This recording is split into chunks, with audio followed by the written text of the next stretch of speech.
On July 9, 2011, the Republic of South Sudan became the world's newest nation.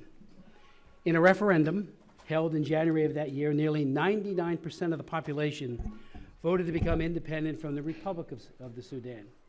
Although there were those who felt the South Sudanese were not prepared for independence, the people of that country believed otherwise and rejoiced in severing their ties to the regime in Khartoum after many years of war and efforts to undermine the South.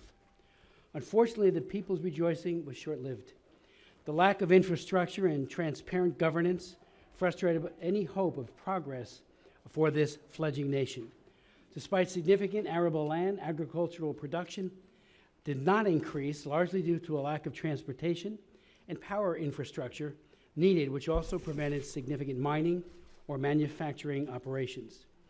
Nearly 5 years after independence, South Sudan remains heavily dependent on its oil production, which represents as much as 98% of its revenue.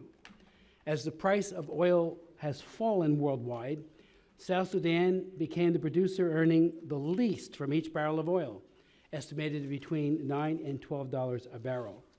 Although an increase in agricultural would have helped bridge the gap, the displacement of so many farmers, the continuing insecurity, and the recent spread of violence to the agricultural heartland prevents any benefits agriculture could have provided. Consequently, South Sudan is projected to have a negative growth rate this year of nearly 8%. More than 2.4 million people have been displaced by the conflict just since December of 2013. 706,600 of them are now refugees in neighboring Sudan, Ethiopia, Uganda, and Kenya. United Nations officials estimate that more than 6 million people need humanitarian aid, and in nearly a quarter of the country's population, or 2.8 million, facing life-threatening hunger. Bob Levitt, Assistant Administrator for USAID, will testify today that half of all Sudanese, 6.1 million people, are in need of humanitarian assistance or protection this year. And over half of all children aged 6 to 15, 1.8 million children, are not in school in South Sudan, the highest of any proportion in any country, close quote. Pardon me.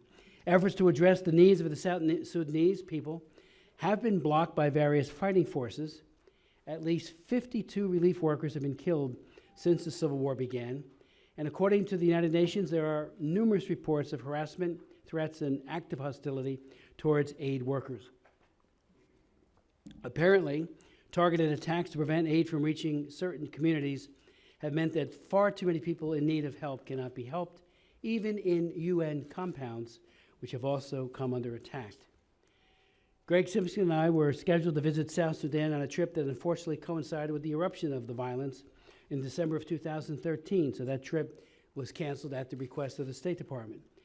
But for more than 20 months since, fighting between forces led by Salva Kiir and former Vice President Riek Machar continued without stoppage despite several ceasefire agreements. In fact, the targeting of populations and oil facilities became worse the closer the signing of a final agreement came, as both sides competed for territory before agreeing to halt hostilities.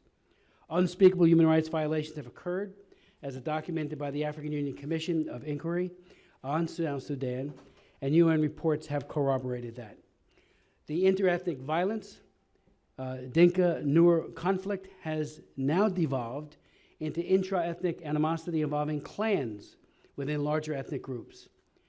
Marcel Wells of the Center for Civilian and Conflict includes a very touching and sad, tragic interview with Rebecca, a 29-year-old victim who lost her husband. She says, in part, the government soldiers came in and were looking for Nuers. They killed all they could find. When the armed opposition attacked, they killed the Dinkas and other tribes. Our dead relatives will never come back, but we need to know those responsible. Then we can decide to forgive them or send them to prison. I want to know why they killed innocent civilians. Why did they kill our children, she says. The government must recognize our suffering and rebuild our homes.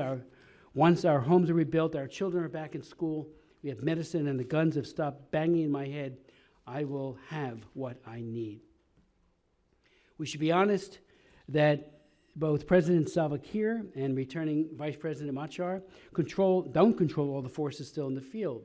The merging of militias into the National Army has produced units more loyal to their commanders than to the government.